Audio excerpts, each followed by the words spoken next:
Wala pa namang payag si Rosmar at si Diwata sa mga bana sa kanila anak. So, ayan, meron na po akong pahayag kahapon pa.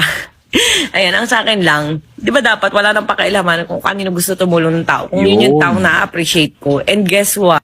And FYI lang pala, hindi lang naman si Diwata yung tinutulungan ko. Ang dami ko natutulungan yung isang ampulubi na namit ko doon or nung taong grasa or homeless na namit ko doon sa pagpunta ko kay Diwata. Yung staff ko na, nandun, yung binigyan ko ng 10 kiyaw. Binigyan ko din ng giant poodle na imported. Libre tirahan, may sarili ng kama.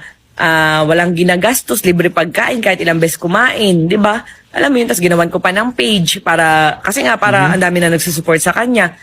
From wala yun na ako pa nagawa ng page 0 to 'di ba? Kaya sa mga magsasabi na tinulungan ko sang si Diwata kasi trending, bakit yung tinulungan ko wala namang followers yun, 'di ba? And ang dami-dami kong tinutulungan, guys, hindi lang po si Diwata, ang dami-dami kong tinutulungan ng mga taong mas nangangailangan.